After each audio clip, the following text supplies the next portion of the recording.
Olá, olá, olá, boa tarde. Mais uma live. O assunto hoje é legal.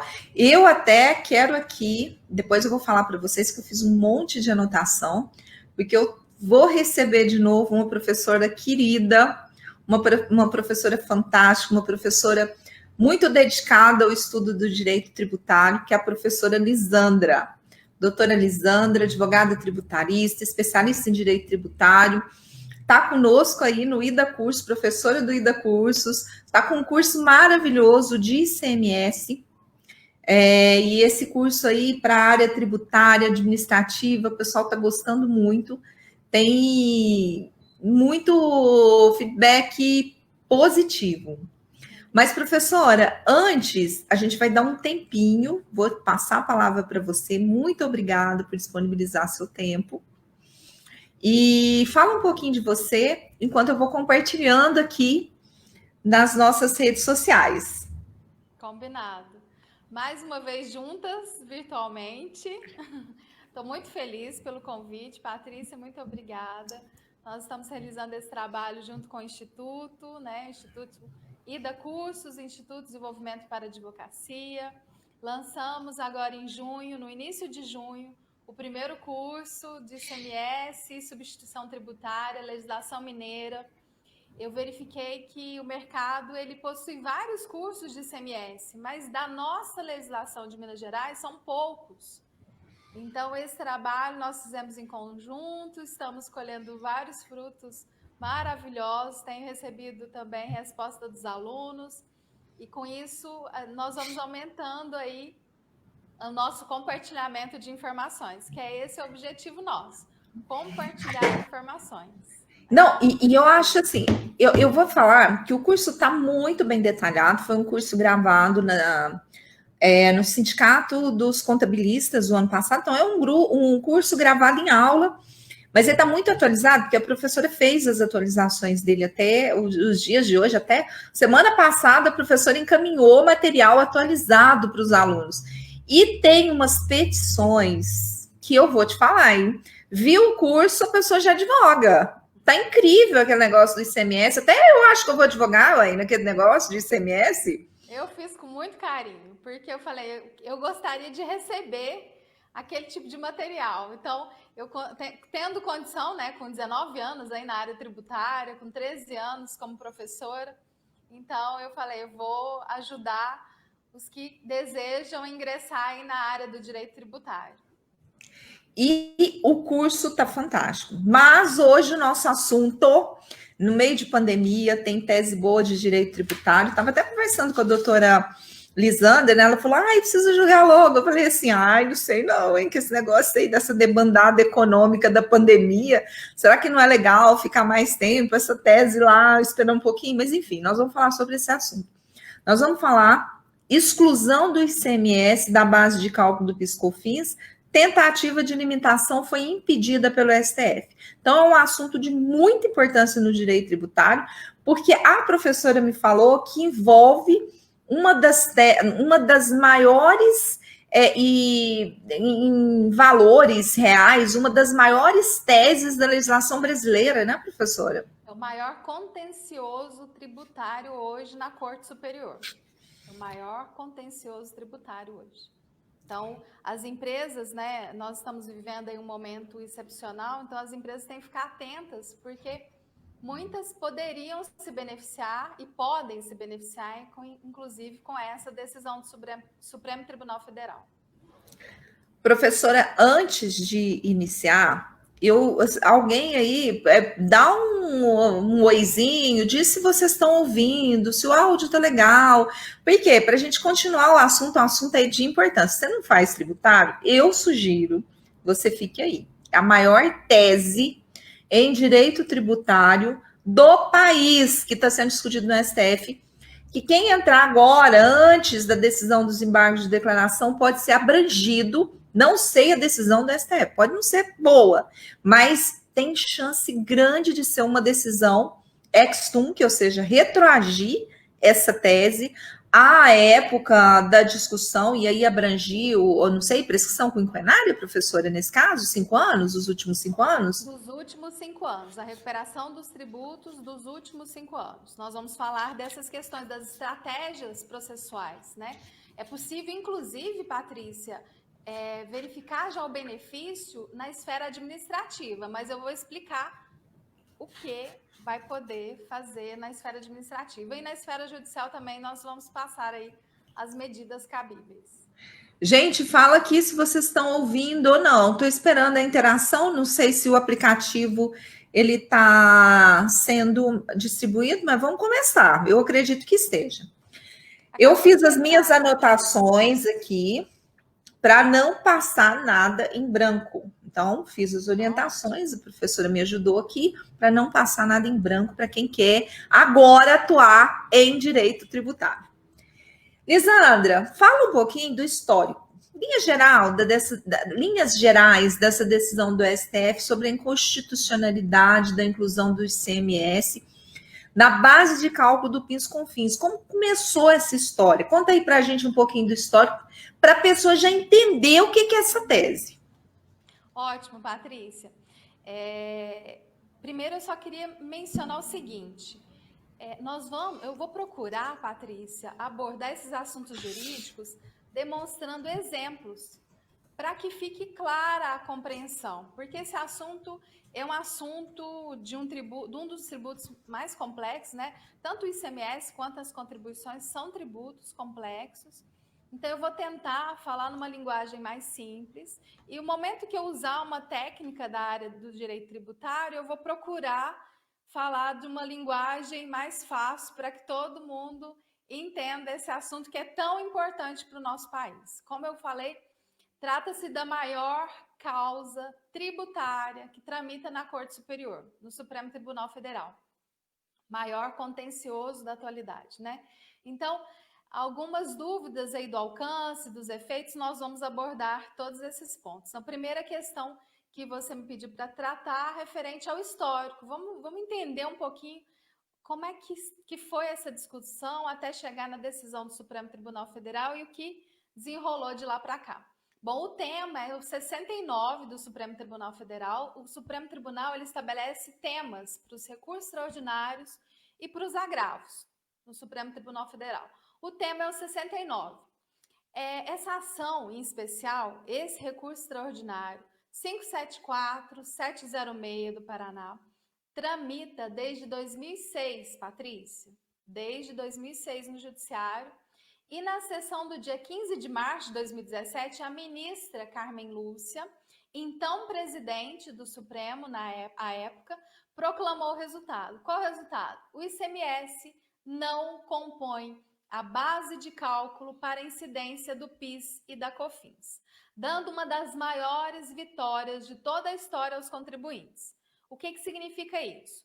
Que na composição da base de cálculo das contribuições, eu vou explicar daqui a pouco cada contribuição.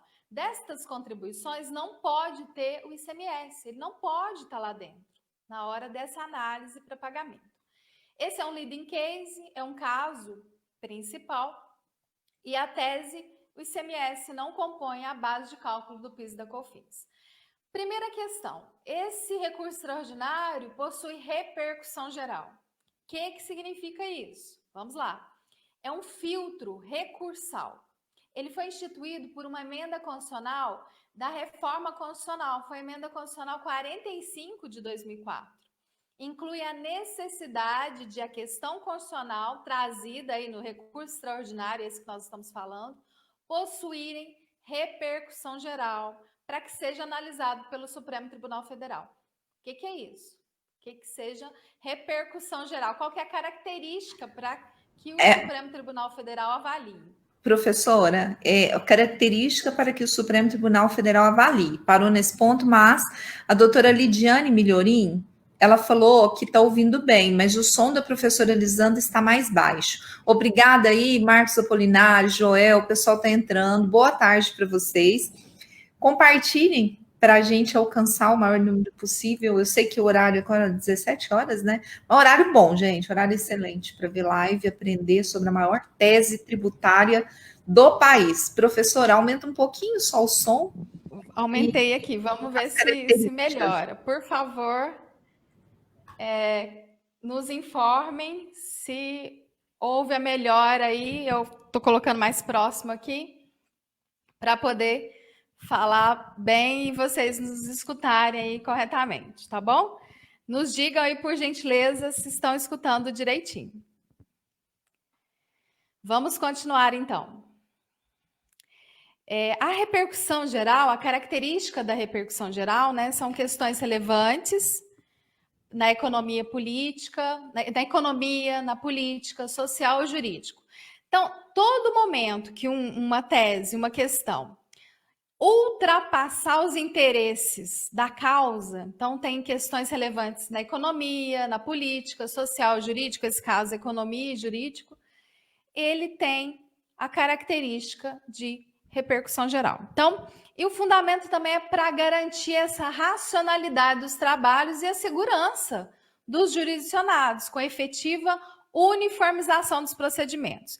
Então, em um único caso é decidido e isso repercute para os outros casos do mesmo assunto. Então, é nesse sentido aí a repercussão geral. E esse recurso extraordinário possui repercussão geral.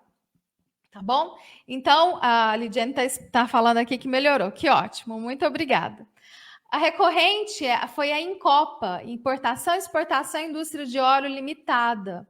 Né? Então, ela expôs os argumentos para poder serem decididos pelo Supremo Tribunal Federal. E alguns marcos temporais aí para nós estabelecermos essa questão do histórico, Patrícia. A data do reconhecimento da existência da repercussão geral foi 3 de julho de 2008. A data da publicação do acórdão, 2 de outubro de 2017. A data do julgamento, 15 de março de 2017, que eu falei agora há pouco, e essa publicação. Então, em termos gerais, Patrícia, o histórico aqui desse recurso extraordinário. Importante falar que esse assunto já era tratado no Supremo Tribunal Federal, em outros recursos extraordinários, só que antes dessa modificação da Constituição. Então, não tinha uma repercussão geral. Né? Então, muitos outros casos já se discutia o assunto. Olha só, Patrícia, já se discutiu o assunto. E nesse caso, que iniciou em 2006 e 2017, houve a resposta aí para a gente positiva para os empresários. Por quê? Porque decidiu em favor dos empresários. Empresários de quais empresas? Vamos estabelecer aqui. Uma aluna até me perguntou isso dias atrás. Quais empresas se beneficiam? Nós temos que verificar, Patrícia, o regime tributário.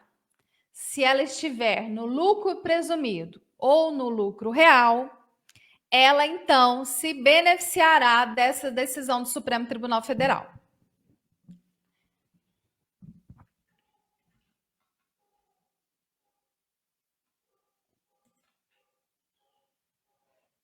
O seu áudio. Meu áudio. Obrigada. Professora. Eu tô assim, será que eu fiz alguma coisa? Não, pode continuar. Tá. Entendi. Ótimo, lucro presumido, pode continuar. Só para fazer um adendo aqui, é muito interessante.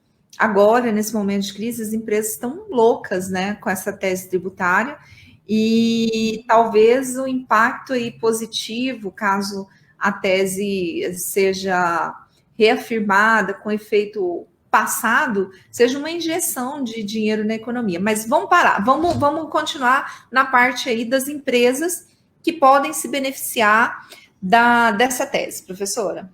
Ok. Então, é importante, os advogados que militam nessa área analisarem.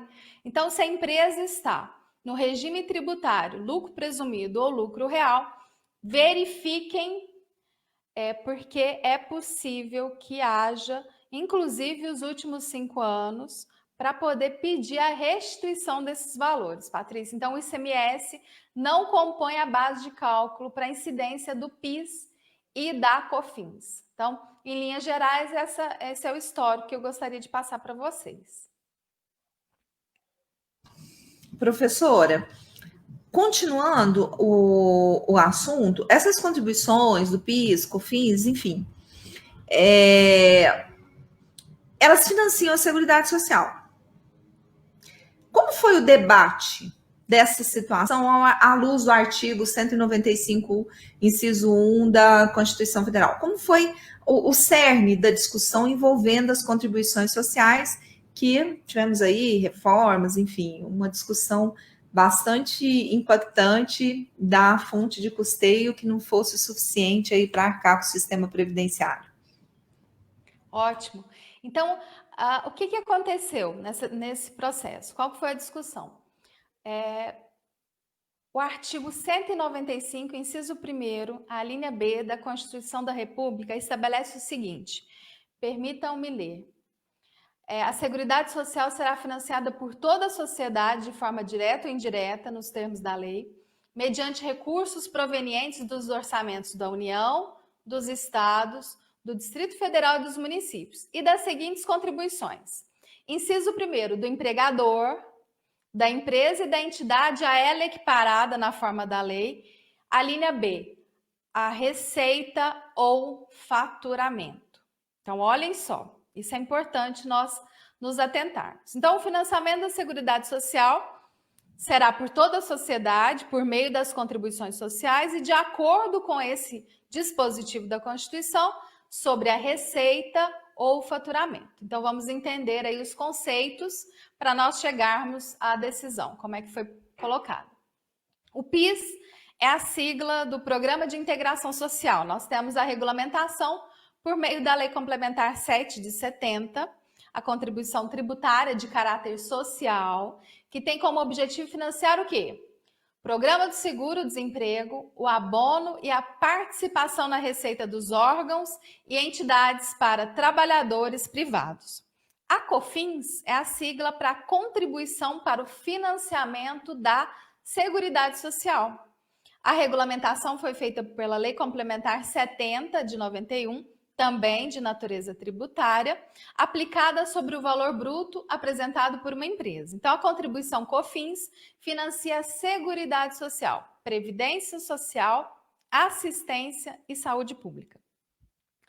O ICMS é o Imposto sobre Circulação de Mercadorias e sobre a prestação de serviço de transporte interestadual, intermunicipal e de comunicação, competência estadual.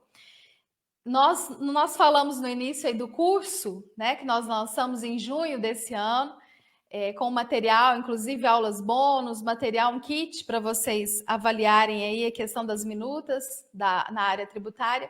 E lá nós tratamos de forma detalhada, Patrícia, o ICMS e a substituição tributária, a legislação mineira. E falamos desse caso aqui, que é o maior contencioso do país. Embora a Constituição não tenha criado nenhum tributo, ela não criou tributo, ela estabeleceu todo o delineamento. O que é isso? Como deveria ser criado? Por uma norma padrão, que é a regra matriz de incidência tributária, criação aí do professor Dr. Paulo de Barros Carvalho. Nos ensinamentos do professor Roque, ele fala o seguinte, que no que se refere aos impostos, a Carta Magna, né, ou seja, a Constituição, traçou a regra matriz da incidência, o arquétipo genérico, daqueles que podem ser criados. Por quem? Sempre em caráter exclusivo pela União, estados, municípios e pelo Distrito Federal. Então, a Constituição, Patrícia, ela estabelece como deve ser criado o tributo e quais os entes federativos vão criar? União, estados, Distrito Federal e municípios. Então, o ICMS, vocês concordam que não é receita do contribuinte? ICMS não é receita do contribuinte, é receita de quem? Né? No caso, o ICMS é a receita do Estado, da competência estadual, receita do ente federativo, no caso, o Estado. Então, lá naquele dispositivo que a gente acabou de analisar, de ler, e fala que essa contribuição vai ser em relação à receita ou faturamento. Já vimos que o ICMS não é a receita própria dos contribuintes. O que acontece? São ingressos temporários, não são receita ou faturamento. São receitas derivadas de quem? Do ente federativo. Então, nesse aspecto, essa questão é que foi discutida. Receita e faturamento. Tributo é receita e faturamento do contribuinte, Patrícia? Não mesmo, né? Não é mesmo. Então, foi nesse aspecto aí o debate em relação a esse dispositivo da Constituição. É porque eu isolo meu microfone para não dar interferência na hora que você está falando. Então, às vezes, é por isso que não dá, para não dar interferência. Professora, fala um pouquinho para a gente do recurso extraordinário 574.706 do Paraná. Então, vamos eu chegar acho que esse recurso é importante para essa situação da tese tributária envolvida nessa questão que nós estamos tratando aqui em linhas gerais, rápidas, nessa live.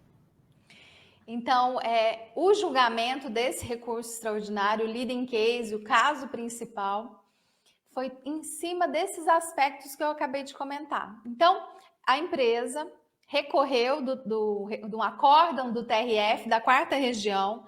Quarta região nós temos Rio Grande do Sul, Santa Catarina e Paraná. No seguinte sentido, o que ela argumentou? Sendo o faturamento o somatório da receita obtida com a venda de mercadorias ou prestação de serviço, não se pode admitir a abrangência de outras parcelas que escapam à sua estrutura. Ou seja, tributo não é receita. Então, o plenário do Supremo Tribunal Federal, por maioria de votos, concluiu o julgamento nesse recurso extraordinário, reconhecida a repercussão geral, pela inconstitucionalidade da inclusão do ICMS na base das contribuições. E a voto da ministra relatora, ministra Carmen Lúcia, sustentou que a busca, no caso do conceito constitucional de faturamento e de receita, estabeleceu-se na Lei 6.406 de 96. O conceito de receita, sendo certo que é todo ingresso que produz aumento de riqueza. O tributo que vai passar pela contabilidade do contribuinte não é receita, não aumenta a sua riqueza. Vai transitar pela contabilidade e vai chegar para quem? Para o fisco. Então, como cobrar dentro da base das contribuições um tributo, se não é receita e nem faturamento? E ela ainda disse que não se descuidou, né, o fato do Supremo já ter entendido, olha só que bacana. O Supremo já entendeu constitucional a inclusão de tributo sobre a base de outro tributo. ICMS sobre ICMS. Mas, nesse caso, a própria Constituição autorizou essa forma de cálculo. Não é o caso que nós estamos vendo aqui agora. Por quê? Porque o ICMS, né, o preço da mercadoria ou dos serviços, o ICMS ele transita e vai ser repassado para o fisco. Então, não temos que falar em receita. Não houve acréscimo patrimonial, não houve aumento de riqueza. Então, não compõe o faturamento das empresas. Portanto, não deve estar dentro da base de cálculo das contribuições, tá? Então, é nesse aspecto, o voto, tem um trecho aqui do voto da ministra, ela falou nesse sentido, impõe concluir que, embora se tenha a escrituração da parcela ainda a se compensar do ICMS, todo ele não se inclui na definição de faturamento aproveitado por este STF, pelo que não pode ele compor a base de cálculo para fins da incidência do PIS e da COFINS. E o voto vencedor foi no sentido de que o ICMS é o ICMS destacado na fatura. Nós vamos entender por que eu estou destacando esse ICMS destacado na fatura, porque a gente vai entender aí algumas controvérsias sendo criadas aí em relação ao valor que deve ser excluído. Professora, teve embargos desse recurso? Como que está a situação desse processo? Então, depois dessa decisão, a União, né, por meio da Procuradoria-Geral da Fazenda Nacional, opôs embargos de declaração. E vamos entender como é que foram opostos esses embargos. No momento da oposição desses embargos, a PGFN falou o seguinte, que requeria a integração do acordo para sanar a obscuridade quanto ao critério de cálculo da parcela do ICMS, passível de ser excluída das bases de cálculo do PIS e da COFINS. Então, ela pede para esclarecer se é o ICMS a pagar ou ICMS destacado, e pede a modulação dos efeitos da decisão. Para quê? Para que somente produza os efeitos gerais a partir da data do julgamento de seus embargos declaratórios, em função de um suposto impacto econômico do julgado. Né? Sempre o mesmo argumento da Fazenda. O impacto econômico que vai haver no orçamento aí, né? Em relação às questões que são julgadas inconstitucionais. Só que, Patrícia, vejam só, no dia 4 de junho de 2019, a própria PGFN, né, a Procuradoria, ela opinou, nesse caso aqui a Procuradoria da República, né, opinou pela inexistência de omissão, contradição ou obscuridades a serem sanadas no acórdão do Supremo, relativamente a critérios de aferição do ICMS a ser excluído. Então, vejam só, ela opôs embargos de declaração, depois ela mesma opina, né, a Procuradoria-Geral da República, opinando aqui que não houve obscuridade, mas pega na questão da modulação dos efeitos, para que essa modulação seja ex nunc, dali para frente, da decisão para frente, e não ex tunc, porque desde o início. Então, a PGFN manifesta dizendo que não houve, né, a Procuradoria, que não houve omissão, contradição e obscuridade, mas alega que deve ser aplicado ex nunc, porque se aplicar ex tunc, o impacto financeiro orçamentário negativo e as dificuldades operacionais para aplicação retroativa do entendimento. O que é um absurdo, né? Porque se foi cobrado equivocadamente, não deve ter a modulação. Primeiro que modulação nós vamos ver aí as questões dos critérios. Então vamos analisar essa argumentação. Primeiro, não há cálculo confiável em relação a esses valores, né? A cada momento nós verificamos um cálculo para dizer que vai haver um impacto financeiro negativo aí no orçamento. Segundo, que o fisco não pode enriquecer a custo dos contribuintes, alegando que haverá um rombo nos cofres públicos, né? Lembrando aí que valores foram recolhidos indevidamente. E para que haja uma modulação dos efeitos, são exigidos alguns critérios, né? Não é todo e qualquer caso pode ser modulado, porque imagina a insegurança jurídica de tudo isso. Então, a modulação temporal, ela está prevista no artigo 27 da 9.868 de 99, que permite que o Supremo Tribunal Federal, ao declarar a inconstitucionalidade de lei ou ato normativo, tendo em vista razões de segurança jurídica ou de excepcional interesse social. Então, ela passa aí possa restringir os efeitos daquela declaração. Então, nesse aspecto, as razões de segurança jurídica ou de excepcional interesse social. Então, o Supremo pode restringir os efeitos dessa declaração ou decidir que ela só tem eficácia a partir do seu trânsito em julgado ou em outro momento que venha a ser fixado. Mas vejam só, nós temos que verificar pelo prisma dos direitos e garantias fundamentais asseguradas na Constituição em relação aos contribuintes. A modulação dos efeitos da decisão deve ser reservada somente para aquelas situações em que a tradicional atribuição desses efeitos retroativos às decisões de declaração de inconstitucionalidade pode provocar uma situação de inconstitucionalidade ainda maior, que convalidar os efeitos daquela lei ou ato normativo inconstitucional. E não é o caso aqui.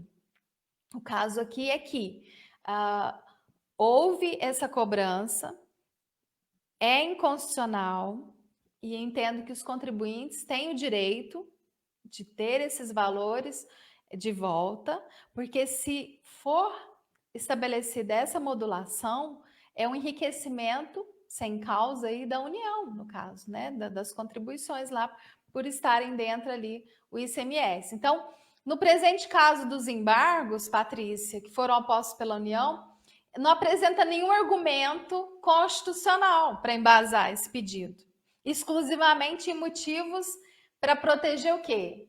A saúde financeira estatal. Então, a modulação dos efeitos é uma situação excepcional e deve ser tratada como tal.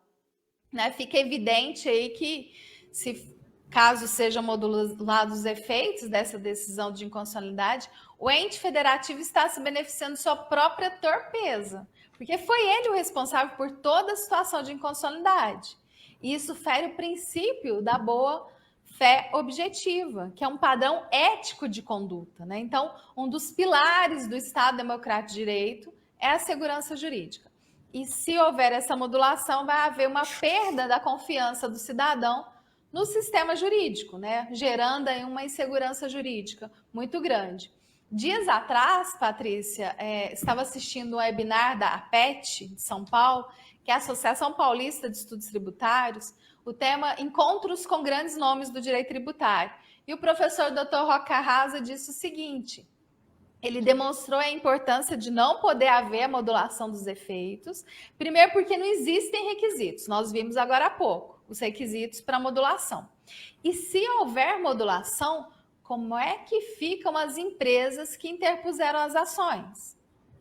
Disse ainda que todo o valor deve voltar ao contribuinte. Não pode o fisco locupletar a custo dos contribuintes. E ele ainda mencionou que o ICMS que deve ser devolvido é o ICMS destacado. Nós vamos falar disso agora daqui a pouco. Então, o ICMS pago e o ICMS destacado. Se ele é moeda ou se ele é crédito, todo ele é incondicional. Então, e ele diz aí que a primeira sustentação oral sobre o tema foi realizada por ele, num caso em 2014, antes da questão da mudança da Constituição e não havia a repercussão geral. Professora, assim, a questão dos efeitos, ela é complexa, eu sei que a discussão é bastante acalorada, o argumento econômico é muito forte, sim, principalmente agora, em relação à pandemia, então a gente não pode deixar de alertar, porque o argumento econômico, ele vem sendo cada dia mais abarcado e discutido no Supremo Tribunal Federal, até porque o Supremo Tribunal Federal, ao contrário do que muita gente alega, ele não é apenas jurídico, ele também é um tribunal político, porque ele lida com caracteres gerais, políticos, em repercussão geral, e que tem a matéria geral de evolução de toda a sociedade. Enfim, razão disso, várias teses foram consignadas diante do argumento econômico. Então, eu já digo para vocês, essa discussão agora, em época de pandemia, é arriscada. Agora, é óbvio, né? A discussão dos créditos tributários, muita gente já antecipou esse imposto, já fez até a discussão com calção nos autos, envolve muito dinheiro que está em mãos do Estado no passado. Então, é uma questão que vai ter que ser analisada com muito cuidado pelo STF. Mas, professora, fala um pouquinho para a gente de ICMS destacado, ICMS pago, e qual que é o montante do ICMS que deve ser discutido. E logo em seguida, fala um pouquinho também da exclusão do ICMS do PIS/COFINS, da decisão da primeira turma do STF, que eu acho que tem muita relação já ao assunto. Ótimo. Então, agora vamos entender esse ICMS destacado e ICMS pago. Bom, então a decisão é a inconstitucionalidade do ICMS na base de cálculo das contribuições. Então, no momento lá do cálculo das contribuições, existe ali o ICMS. E nós vimos que o ICMS, ele não é receita ou faturamento da empresa. Então, ele não deve compor a base de cálculo para o PIS e para a COFINS. Aí acontece o seguinte, que a Secretaria da Receita Federal, numa solução de consulta, COSIT 13 de 2008, e eu já vou falar também da Instrução Normativa 1911-2019, criou uma controvérsia: qual ICMS eu devo excluir da base de cálculo das contribuições.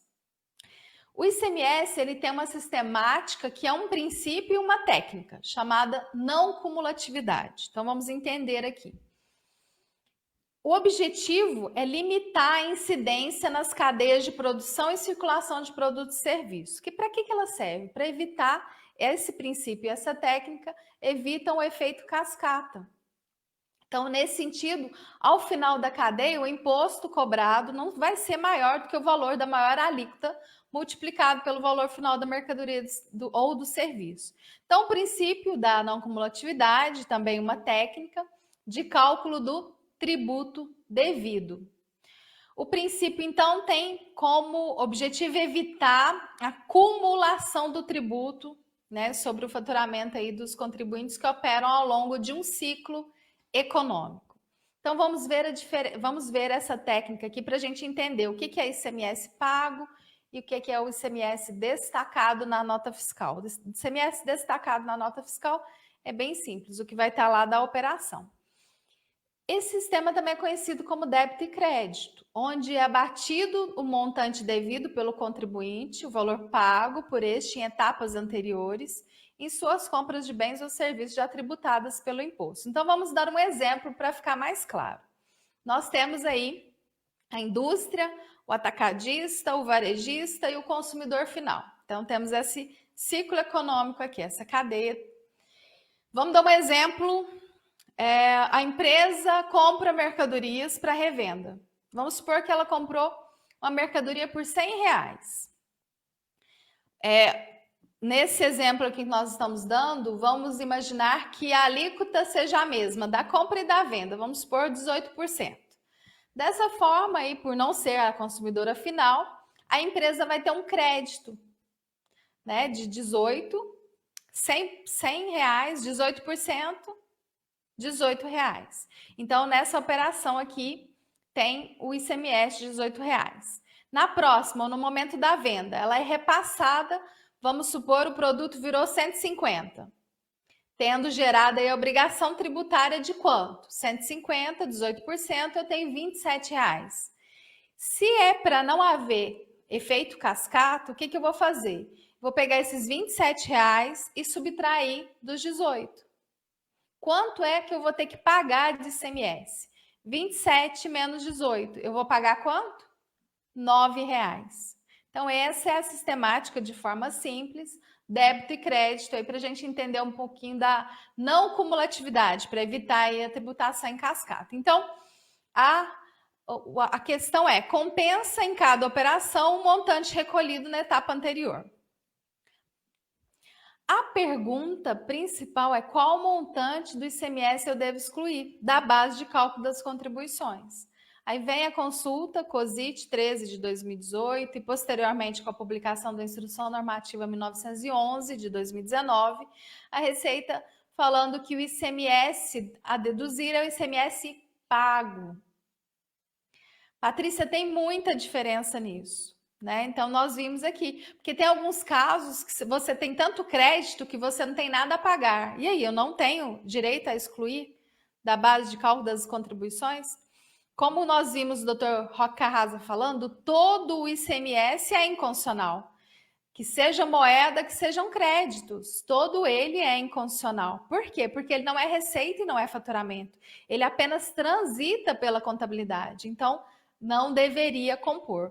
Então, a Fazenda Nacional, aí no caso, com a consulta à Secretaria da Receita Federal e depois a instrução normativa, diz o seguinte, permite a dedução do ICMS pago. Então, administrativamente, os empresários podem, de acordo com a Instrução Normativa 1911 de 2019, já colocar dinheiro para dentro dos caixas das empresas. Muito importante nesse momento, inclusive. Ele pode se beneficiar com a dedução do ICMS pago. Mas foi esse o decidido pelo Supremo Tribunal Federal? Não. O ICMS destacado. Então, nesse simples exemplo, a gente vê a diferença do que é o destacado, que está na nota fiscal, com o que é o realmente pago, por conta dessa sistemática da não cumulatividade. Então, a base de cálculo aí do ICMS, o valor da operação, o ICMS incide sobre a operação e é calculado aplicando a alíquota sobre o valor da operação de venda. Então, nós vimos aí que o entendimento da Receita Federal é em relação ao ICMS pago. Se o empresário for buscar o ICMS destacado, haverá necessidade de uma medida judicial. Mas se ele já quiser se beneficiar do ICMS pago, ele já pode fazer isso administrativamente, tá? Então, isso, inclusive, nós tratamos também no curso de ICMS e substituição tributária. Quem quiser ter mais informações, é só acessar a página do IDA Cursos ou a minha página, professora Lisandra Abreu.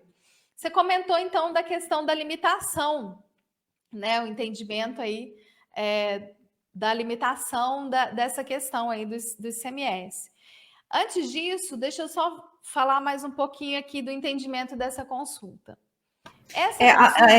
Eu vou interromper um pouquinho, que a doutora Alda colocou, doutora, mas se os efeitos forem declarados ex-tunc, como se daria seu cálculo, sua devolução? Acho que até que você já falou, né, Lisandra? Realmente não seria uma verdadeira corrida judicial por negatória, porque a prova seria produzida de que forma? Para quem, só um macetinho aqui, ex-tunc e ex-nunc. Ex-nunc é um termo jurídico, para quem não é do direito, que tem a ver com a retroatividade ou não da legislação. Então, quando chega no Supremo Tribunal Federal, o Supremo pode modular esses efeitos. O que é modular os efeitos? Ele pode dizer o seguinte: olha, eu julguei algo positivo para todo mundo, num processo de repercussão geral, mas eu vou dizer que data isso vai fazer sentido. Se eu vou colocar isso a partir da minha decisão agora, se eu vou colocar isso há 2 anos atrás, a partir do momento que entrou com o embargo de declaração, se eu vou abarcar toda a situação jurídica pendente de julgamento até agora, respeitando o prazo prescricional de 5 anos anterior à ação. Então, ex nunc, o N de nunca, lembra sempre isso, nunca retroage. Ex tunc, tem que retroagir, vai retroagir. Então, vai retroagir a todo tempo. E nesse meio tempo, o STF pode modular, tanto no meio termo, entrou com embargo de declaração há 3 anos. Ele pode modular, inclusive em cima desses embargos de declaração. Ele pode dizer os efeitos dessa decisão nesse processo. Por que é importante os embargos de declaração agora? Quem entra agora, ainda pendente nesses embargos de declaração, ele colocou assim, ex-tunc, vai retroagir, recupera esses 5 anos de valores que precisam ser creditados. Se não entrar, é só posterior a essa decisão, a publicação dessa decisão, que ele vai receber esses créditos. Professor, é só porque a gente tem pessoas que são leigas em termo jurídico, tá? Desculpa a intervenção, é só referente a isso. Eu passo a palavra aí com a questão da doutora Alda.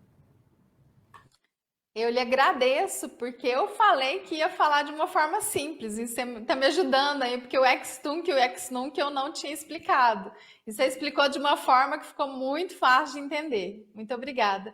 Doutora Alda, olha só como é que vai funcionar essa questão. Eu vou antecipar um pouquinho a estratégia, mas chegando na estratégia eu vou repetir. Administrativamente, você já consegue, para as empresas do lucro real e lucro presumido, o ICMS pago. Então, você já pode deduzir do cálculo o ICMS pago. Esse administrativamente, de acordo com a Instrução Normativa 1911. Agora, se você quer o ICMS destacado e os últimos 5 anos, lembrando que esta ação, Patrícia, é uma ação de repercussão geral. Ela não é erga omnes. O que é isso, erga omnes? Para todos. ela é um caso da empresa Incopa. Então, ela, né, foi repercussão geral por conta do assunto ser de relevância, ultrapassando os interesses da causa, por isso. Mas se o contribuinte quer discutir, quer ter o ICMS destacado, que foi o julgamento do Supremo Tribunal Federal, ele tem que apresentar uma medida judicial e pedir os últimos 5 anos. Tá? Então, a prova, você comenta aqui como é que vai fazer. Então, entrando com a ação judicial, vamos supor que não há modulação dos efeitos. Então, quem não entrou, entrem, porque ainda não foram julgados os embargos de declaração. Vamos ver aí as cenas dos próximos capítulos em relação a esse julgado, né, dos embargos de declaração, mas entrem com a ação para discutir o quê? Que não é devido o ICMS destacado e repetição do indébito mesmo dos últimos 5 anos pagos indevidamente. Como é que é feita a prova? Na contabilidade, né? A contabilidade tem toda a estrutura para demonstrar que o ICMS que entrou no cálculo do PIS e da COFINS é um ICMS inconstitucional. Então, todo esse valor do ICMS destacado na nota fiscal dos últimos 5 anos vai poder ser restituído para o contribuinte que entrar com a sua ação. Por quê? Essa ação que nós estamos discutindo é uma ação específica da empresa Incopa, não é erga omnes. Então, o empresário ele tem que entrar com a sua ação para discutir os últimos 5 anos. E eu oriento que, se não entrou, entre logo, porque a gente não sabe aí as cenas dos próximos capítulos. Espero ter respondido. Doutora Aldo, por gentileza, nos informe aí no Facebook. Podemos continuar?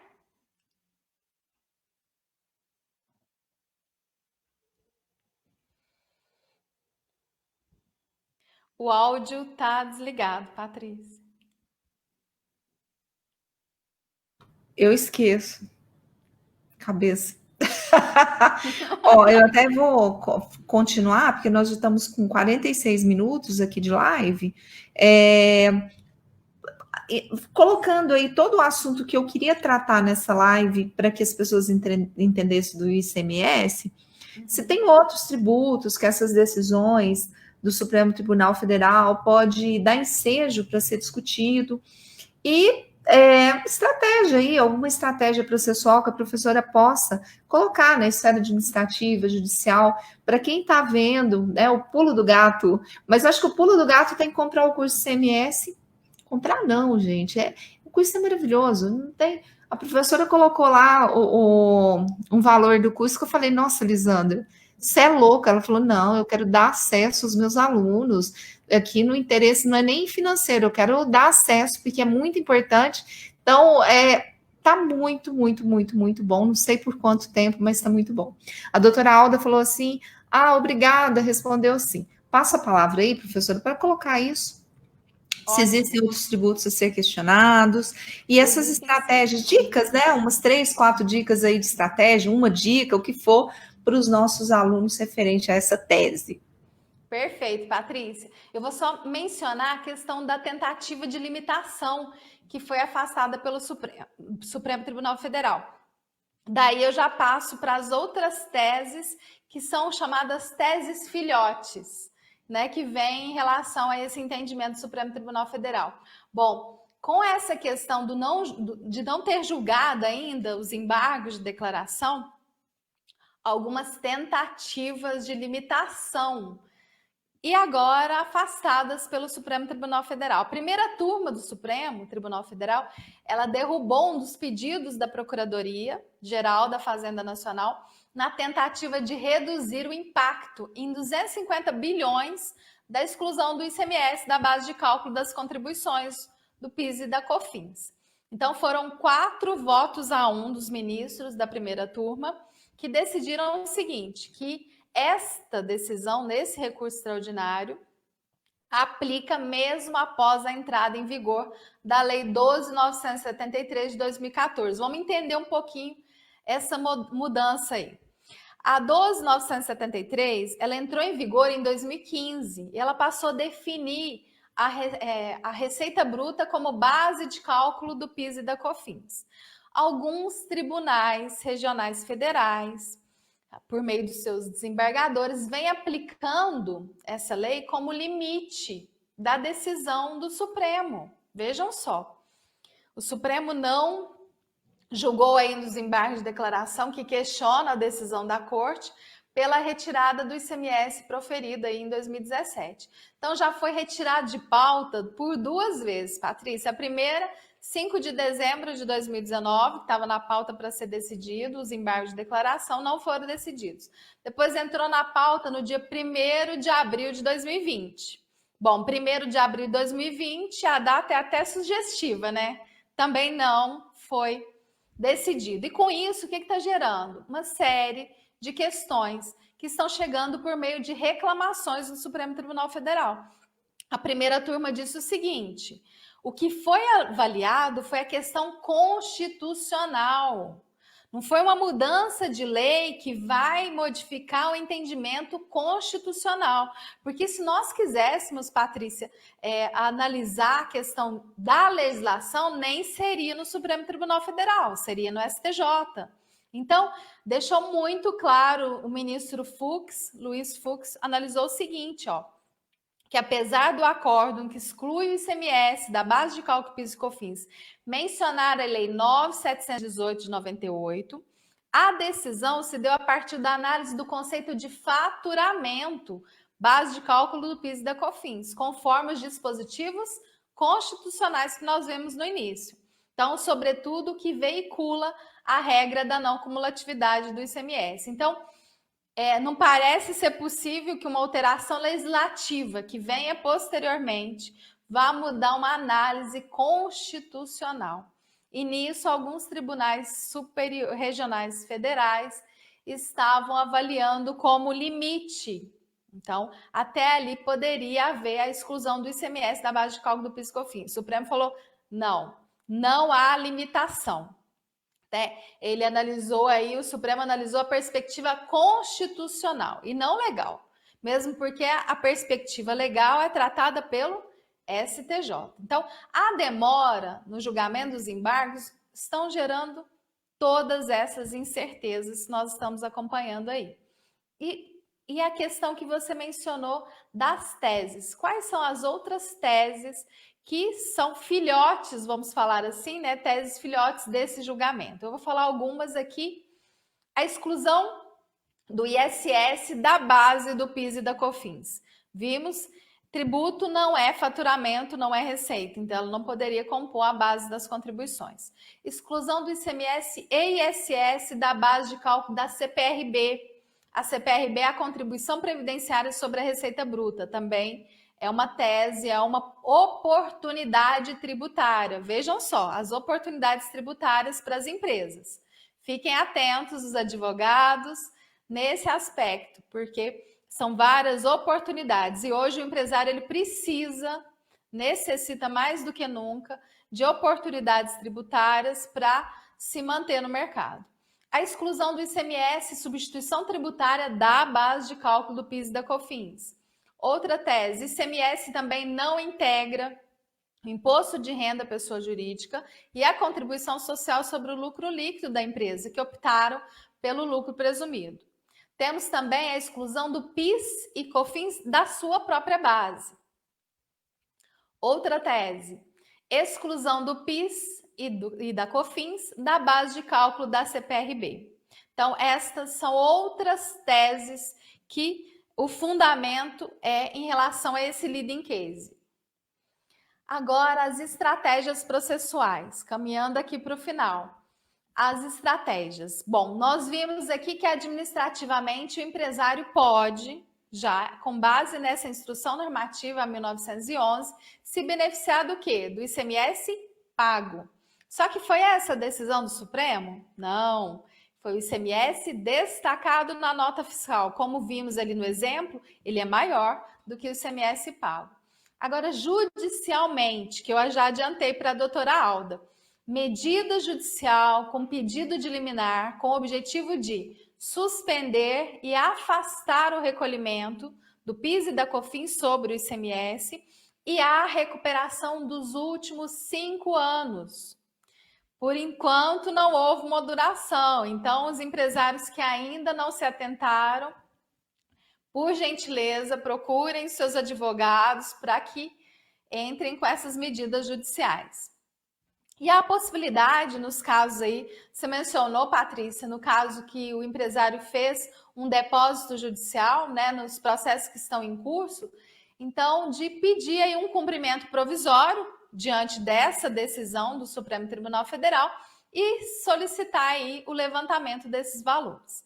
E compensação administrativa também, com a relativização do artigo 170 do Código Tributário Nacional, porque o 170A ele fala o seguinte, ele veda o aproveitamento antes do trânsito em julgado, mas essa decisão do Supremo foi com repercussão geral, então é possível haver uma relativização em relação à compensação tributária. Então são algumas estratégias, porque o empresário precisa de um fôlego, precisa de um caixa para poder se manter no mercado, porque a gente está vendo que está muito difícil com essa questão que nós estamos vivenciando hoje. Professora, mais uma vez eu quero te agradecer pela doação do seu tempo em compartilhar conhecimento. Agradeço aí o pessoal que está nos acompanhando nessa live, peço que compartilhe, o pessoal vai vendo aí ao longo da semana também, as informações são relevantes. Então, aqui em nome do IDA Cursos, eu agradeço mais uma vez a sua participação e, bom, acho que foi excelente a live no sentido de alertar num momento crítico como esse, né, que as pessoas precisam de crédito, até mesmo para pontuar e dar sobrevivência às suas empresas, aos seus empreendimentos, qualquer crédito que seja possível, uma luz ao fim do túnel, e nesse caso nem é uma luz ao fim do túnel, porque já há um julgamento que só está pendente um embargo de declaração. Eu, da minha parte, vou rezar muito, espero que seja ex-tunc, ou seja, tem que retroagir, tem que voltar aos efeitos, para que as pessoas recuperem aí os últimos 5 anos. Vou passar a palavra para as suas considerações finais, professora.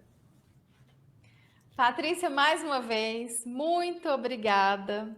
Agradeço de coração pela confiança, pelo trabalho que nós estamos desenvolvendo no IDA Cursos. Estou muito feliz. Quem não teve a oportunidade de dar uma olhadinha lá do curso que nós lançamos, eu peço que verifiquem. Nós fizemos realmente um preço muito, né, muito cara de momento, porque nós estamos entregando muito conteúdo dentro desse curso, mas a gente viu que a gente precisava também contribuir com esse momento, então foi um papel social, inclusive do IDA Cursos também, que eu agradeço, né, mais uma vez juntas, e vamos até quando pudermos estar juntas realmente, né? Então vamos no mundo virtual. Muito obrigada mesmo por essa oportunidade.